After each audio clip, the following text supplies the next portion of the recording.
उस दिन राम जी किशोरी जी के जब बगल में बैठे थे तो जानकी जी से बात कर रहे थे। जब महात्मा पहुंचे बात पता है क्या कर रहे थे?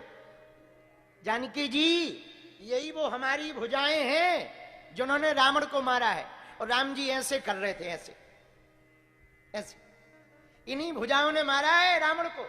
बहुत बलशाली भुजाएं हैं ये। दोनों हाथ ऐसे करके राम जी दिखा रहे थे, ये देखो इन्हीं भुजाओं ने मारा है रावण को, इन्हीं भुजाओं ने। और धराशायी कर दिया था रावण को, दशानन को, जिसके चलते पृथ्वी डोलती थी। जानकी जी कुछ नहीं बोली, हंसने लगी। इतने में महात्मा आ गए। क्या बात है? अरे बोले प्रभु आप एक रावण को मारने पे ऐसी भुजा दिखा रहे हो, बल दिखा रहे हो, अपनी इसको क्या कहते हैं, बॉडी, बॉडी दिखा रहे हो। अभी एक और रह गया है, वो इससे भी बड़ा वाला है।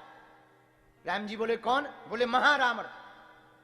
जानकी जी बोली लो जाओ, एक से तो निपटे नहीं, दूसरा आ गया। राम जी बोले अभी जाते हैं, कोई बड़ी बात थोड़ी है, अभी देखते हैं। राम जी पूरी सेना लेकर गए।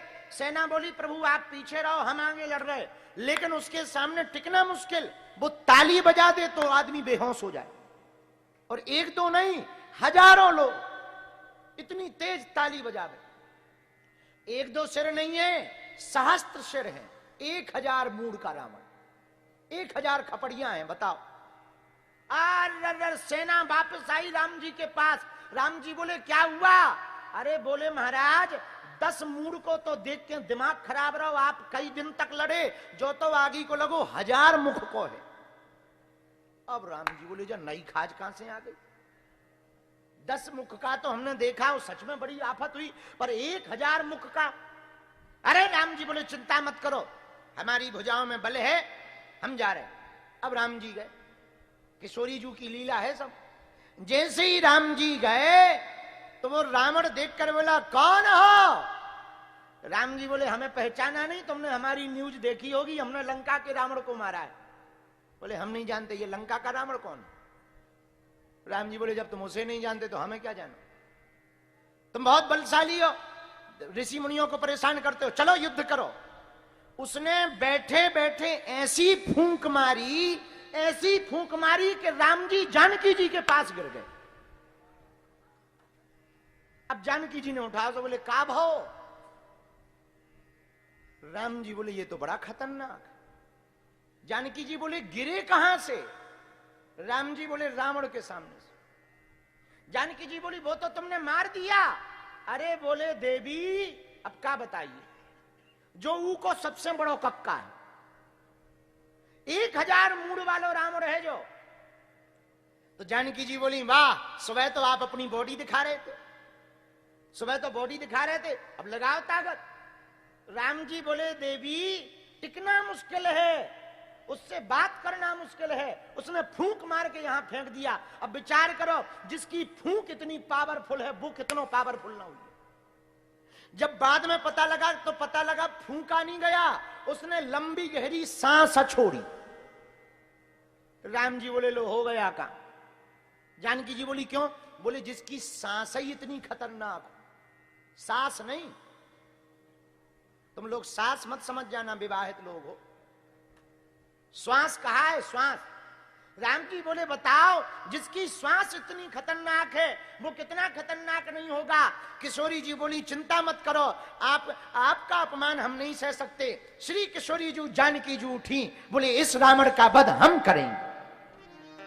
आहा, और मां किशोरी जी श्री जनकात्मजा जानकी माता खड़ी हो गई और श्री रघुनाथ जी को गिरा हुआ देखकर रघुनाथ जी को आसन पर बैठाया। और श्री किशोरी जी ने अपने उसी दिव्य रूप में महाशक्ति के रूप में भगवती आ गई, अपने बालों को खोल लिया और केसों को खोल करके एक छटकार मारी तो जितने केस जितने बाल थे उतनी योगनियां खड़ी हो गई। माता जानकी जी के साथ करोड़ों योगनियां साथ चलने लगी। माता जानकी महा महारावण के सामने खड़ी हो गई और ललकार करके बोली, खबरदार, आ सामना कर। हजारों योगनियों ने महारावण की पूरी सेना को काटना प्रारंभ कर दिया, खाना प्रारंभ कर दिया और मटोर मटोर कर, तोड़ तोड़ कर रक्त के खप्परों को भरने लगी। मां किशोरी श्री जनकात्मजा जानकी मां ने खड़क लेकर के महारावण का एक प्रहार में वध कर डाला। और जब वापस आई जानकी जी, हजारों योगनियां जिन्होंने पूरी महारावण की सेना को खाया था, तोड़ तोड़ करके रक्त के कुंभ भर लिए थे, रक्त के घट भर लिए थे। श्री किशोरी जी जब वापस आई जानकी जी, तो राम जी खड़े हुए मुस्कुरा रहे थे, दोनों हाथ जोड़ लिए, आप आदि शक्ति हो। राम जी से मुस्कुराकर जानकी जी बोली, और दिखाओ बॉडी, और दिखाओ बॉडी। राम जी मुस्कुरा गए, लेकिन भैया रावण का वध राम जी ने किया, अहिरावण का वध हनुमान जी ने किया, तो महारावण का वध आदि शक्ति श्री किशोरी जी ने किया। इतनी शक्ति होती है मां में।